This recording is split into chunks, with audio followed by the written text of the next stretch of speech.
नमस्कार मित्रांनो, आज आपण नवीन भागात बघणार आहोत मुलीच्या आयुष्यातील येणारे प्रसंग. तर या कथेचे नाव आहे मुलगी पळून गेली काय. मुलीच्या बाजूने उभे राहा, अमुकची मुलगी पळाली, तमुकची मुलगी पळाली. समाजात नेहमी असे ताणे ऐकायला मिळत असतात.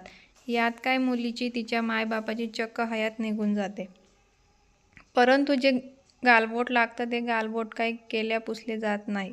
लोक दुसणे देऊ शकतात, मोठमोठे नावबोट ठेवू शकतात, परंतु त्या पळून जाण्यापूर्वी त्या का पळून गेल्या याची साधी शहानिशा करीत नाहीत. हे दुसणे द्यायला काय जातं, तोंड दिलं आहे विधात्यानं म्हणूनच आपण कधी कधी विचार न करता बोलत असतो काही बाई. परंतु जी मुलगी पळून गेली तिच्या पळून जाण्यामागे तिची काय मजबुरी होती ते आपण कधीच समजून घेत नाही वा पळून जाण्यापूर्वी तिला वा तिच्या परिवाराला कोणतीच मदत करीत नाही. विचार करा की तिला वा तिच्या परिवाराला जर आपण तिच्या पळून जाण्यापूर्वी मदत केली तर ती मुलगी कदाचित पळून गेली नसती. हेच वास्तविक सत्य आहे.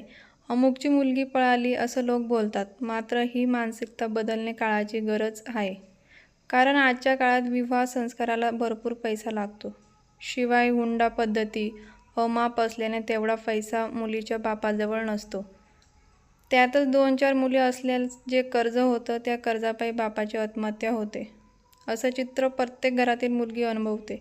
मग तीही विचार करते की माझा बाप आमच्या विवाहाच्या कर्जाने मरण पावू नये, वाटल्यास आम्ही पळून गेलो तरी चालेल, परंतु बाप जिवंत असावा.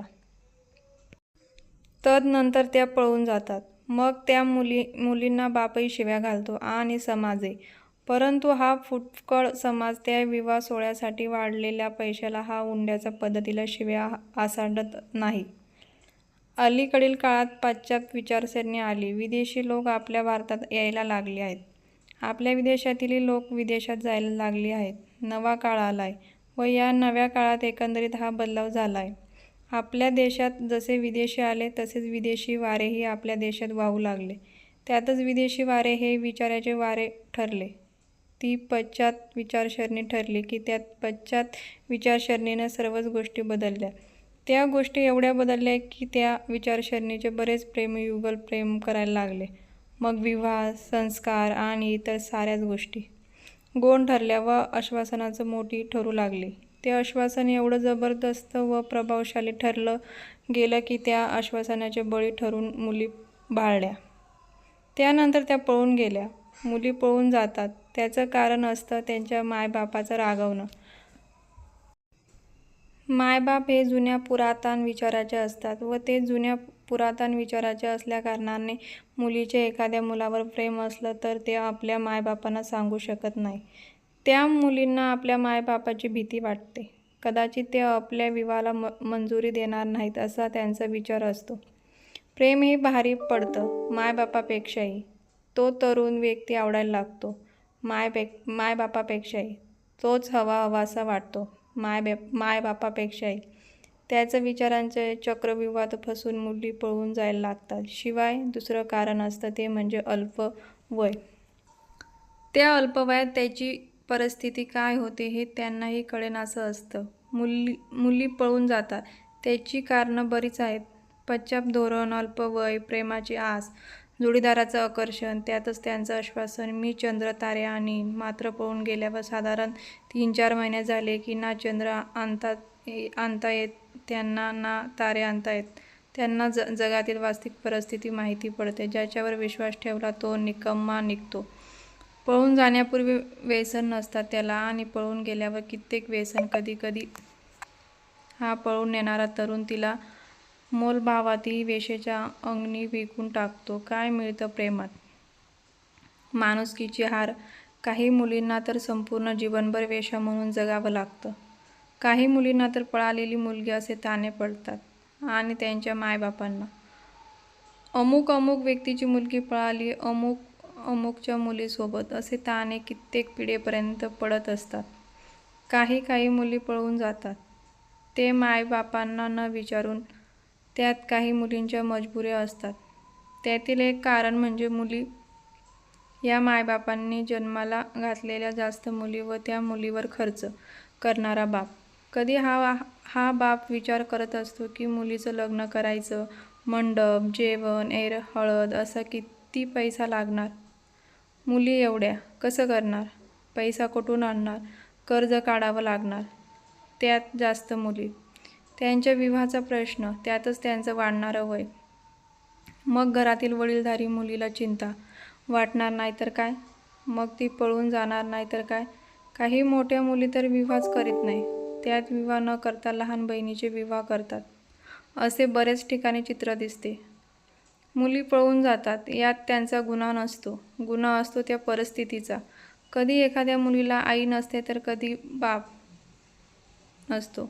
कधी त्यांच्या समाजात बराचसा हुंडा असतो तर कधी विवाहाचा पैसाच जास्त असतो. तसं पाहिल्यास अलीकडे विवाह करतो जर म्हटलं तर एका साधारण विवाहात किती कमी प्रमाणात खर्च होतो. कमीत कमी 1 लाखापेक्षा वर रुपये लागतात. हा पैसा काही मायबापाजवळ नसतो. मग मुली काय करणार? त्यांना मजबुरीनं पळून जावंच लागतं. त्यात मुली आपल्या प्रभाताचा विचार करत नाहीत आणि एखाद्या मुलावर विश्वास ठेवून पळून जातात. त्यांना पळून गेल्यावर काय होऊ शकतं याची कल्पना असते, तरी त्या पळून जात असतात. आपला समाज फक्त नावबोट ठेवू शकतो की अमुकची मुलगी पळाली. जीवनभर त्याच गोष्टीचा नांदडा लावत असतो. म्हणत असतात की अशाच मुलीच्या पळून जाण्यानं संस्कार तुटतो. परंतु विवाहात होत असलेल्या खर्चाबाबत कोणी बोलत नाही समाजातील उच्च शिकवणी घेत असलेल्या हुंड्याबाबत. आमच्या समाजात जो जेवढा शिकेल त्याचा हुंडा मागताना तेवढा दर. अशाने उंच शिक्षण घेऊन काय उपयोग? मग मुली पळून जाऊन लग्न करणार नाहीतर काय? त्याला मुळीच खर्च येत नाही, ना मायबापाची कटकट लागतं ना कुणाची. मुली पळून जातात, मायबापाचं ओझं हलकं करतात. परंतु मायबाप काय करतात? मायबाप आपल्या डोक्यावरील ओझे कमी करणाऱ्या त्या मुलींना शिव्या आसडत असतात. ज्या मुलींनी पळून जाऊन त्यांचे पैसे वाचवले व त्यांचा फायदा केला. मुली पळून जातात, त्यांना शोक होता. पळण्याचं म्हणून नाही तर ते त्यांच्या मजबुरीनं. परंतु जेव्हा अशा मजबुऱ्या त्यांची वाट लावून जातात तेव्हा मात्र मुलींना विचार येतो. तसाच तेव्हा विचार येतो की त्यांनी आपल्या मायबापासाठी त्याग केला. आपल्या पळून गेल्याने आपल्या मायबापांचा फायदाच केला. परंतु ते मायबाप बोलत नाहीत. खरे तर अशा मायबापांना आपला हेका सोडून आपल्या पळून गेलेल्या मुलीला जवळ केले पाहिजे. समाजाचा विचार करून ते आपल्या अंगाच्या तुकड्यांना दूर लोटवतात ना. खरंच याचाही विचार करायला हवा की तोच समाज त्यांच्या उतारच्या काळात त्यांना मदत करतो काय? की ती मुलगी मदत करेल? कदाचित एकदा वेळेस तशी समाजाची मदत घेऊन परीक्षा घ्यायला हवी प्रत्येक मायबापानं. मगच पळून गेलेल्या आपल्या मुलीवर दूषणे उगळायला हवेत. महत्त्वपूर्ण गोष्ट ही की आज काळ बदलला आहे. पाश्चात्य विचारसरणीचे वारे विदेशात वाहू लागलेत. संस्कार बदलले आहेत. सुसंस्कार आहेत अजूनही. परंतु त्या सुसंस्कारावर काही ठिकाणी विवाह संस्काराचे वाढलेले पैसे गालबोट लावत आहेत. शिवाय हुंडा पद्धतीचाही परिणाम त्यावर होत होता. त्यामुळेच मुली जर पळून गेल्या तर त्यांचा कोणताच आईवडिलांना बाऊ करू नये. त्या गोष्टीचा स्वागतच करावं. आपली मुलगी आपले अंग आहे ना, मग आपल्या मुलीला जवळ करावं. मग समाजाचा कितीही रोष असला तरी आपल्या मुलीला टाकून देऊ नये म्हणजे झालं. कारण समाज काही देत नाही, देते ते आपलीच मुलगी. तीच मुलगी आपली आपल्याला उतारवयात आधारस्तंभ ठरत असते. परंतु समाज नाही, हे प्रत्येकानं लक्षात ठेवायला हवं. अन समाजाने त्यावर दूषणे देऊ नये. अन दूषणे द्यायचेच असेल तर समाजानं स्वतःच्या अशा मुलींना दत्तक घ्यावं. त्यांच्या विवाहाचे प्रश्न सोडवावीत. त्यांच्या विवाहाला पैसा द्यावा. त्यांच्या हुंड्याचा प्रश्न सोडवावा. त्यांच्या मायबापावर विवाहासाठी होत असलेल्या कर्जाचं ओझं सांभाळावे. मग मुली पळूनच जाणार नाही. त्या मुली समाजाचे ऐकतील व समाजाच्या मदतानुसारच विवाह करतील. पळून जाण्याचाही अजिबात विचार करणार नाहीत. आणि समाज जर तसं करू शकत नसेल तर समाजाला त्या पळून गेलेल्या मुलीबद्दल बोलण्याचा काहीच अधिकार नाही, हे समाजानं लक्षात घ्यावे. जर समाजानं त्या मुलींना दत्तक घेतल्यावरही मुली पळून गेल्याच तर त्यात दोष मुलीचा असेल. परंतु समाज प्रत्येक मुलीला दत्तक घेईल तेव्हा ना. समाजाच्या अशा दत्तक घेण्यानं सामाजिक बदलावही होऊ शकतो. शेतकऱ्याचे प्राण वाचू शकतात आणि मुलीचे उद्ध्वस्त होणारं आयुष्य. परंतु तशी दत्तक घेण्याची मानसिकता समाजाची निर्माण होणे गरजेचे आहे. तशी मानसिकता जेव्हा निर्माण होईल तेव्हा खऱ्या अर्थानं समाज सुधारेल असं म्हणता येईल.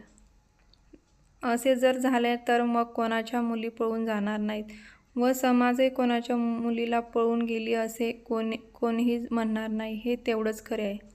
समाज बदलावा होण्याची काळाची गरज आहे. तसंच मुलगी पळून गेली ही मानसिकता बदलणे काळाची गरज आहे. जर समाजाने विवाह पद्धतीतील खर्च बंद केला आणि हुंडा पद्धती बंद केली तर कदाचित मुलीच्या पळून जाण्याचे प्रमाण कमी होईल. त्यातच बऱ्याचशा मुली उद्ध्वस्त होणारे आयुष्य वाचवता येईल, यात शंका नाही. त्या दृष्टीने समाजानं पावले उचललेली बरी, यातही शंका नाही. कसा वाटला आजचा भाग कमेंट करून नक्की सांगा आणि चॅनलला सबस्क्राईब करा. धन्यवाद.